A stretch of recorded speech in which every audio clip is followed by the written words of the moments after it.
Jain spaghetti role.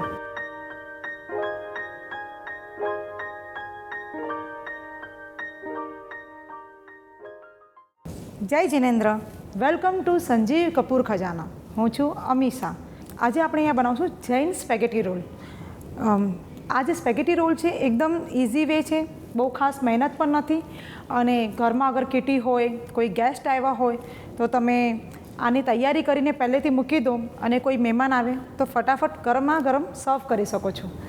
તો spaghetti role બનાવવા માટે આપણને સામગ્રીમાં લાગશે મોટી સાઇઝના બ્રેડ, બાફેલી સ્પેગેટી, બાફેલા sweet corn, red chop capsicum, green olive, chilli sauce, red chilli flakes, oregano, સ્વાદ પ્રમાણે સોલ્ટ, ઓલિવ ઓઇલ, તળવા માટે તેલ. જૈન સ્પેગેટી રોલ બનાવવા માટે આપણને લાગશે પહેલાં એક પેનમાં આપણે 1 સ્પૂન જેટલું ઓલિવ ઓઇલ લઈ લઈએ. આપણું ઓઇલ અહીંયા ગરમ થઈ ગયું છે. આપણે આ જે કેપ્સિકમ છે એ પણ એની અંદર થોડા નાખી દઈશું. આ જે બધા વેજીટેબલ્સ છે બહુ ચડાવવાના નથી આપણે. એની અંદર આપણે બાફેલા સ્વીટ કોર્ન નાખશું, ચોપ કરેલા ઓલિવ છે ગ્રીન કલરના, તમે ચાહો તો બ્લેક પણ નાખી શકો છો. આ આપણું ચીલી સોસ જે ગ્રીન છે, સોલ્ટ પણ આપણે સ્વાદ પ્રમાણે જ લેશું. હવે આ બધું જ વેજીટેબલ આપણે હલાવી લેશું.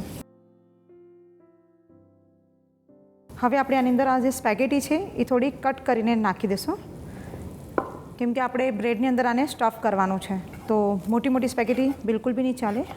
આપણે આ સ્પેગેટી આની અંદર કટ કરીને નાખી રહ્યા છે.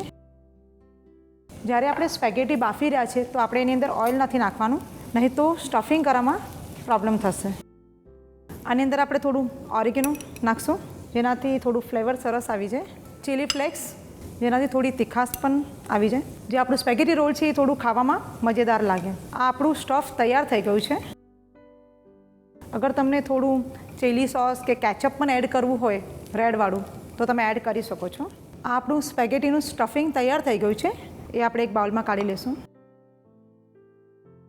હવે આપણી જે બ્રેડ રોલ કરી રહ્યા છે તો બ્રેડની સ્લાઇસ આપણે થોડી કટ કરી લઈશું. હવે આપણે એને પાણીથી થોડું બ્રેડને ભીનું કરી લઈશું. હવે આપણું જે સ્ટફિંગ છે એની અંદર લઈ લઈશું.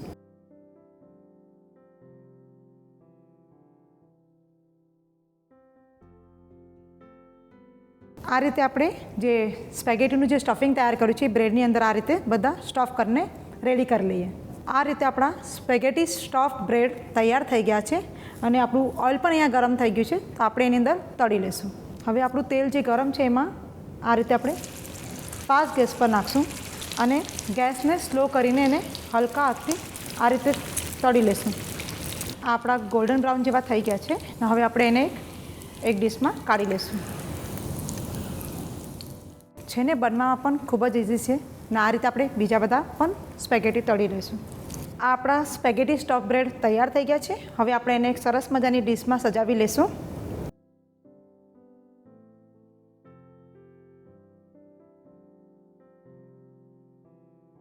આ રીતે અંદર એનું સ્ટફ તૈયાર થઈ ગયું છે. આ આપણા સ્પેગેટી સ્ટફ બ્રેડ તૈયાર થઈ ગયા છે.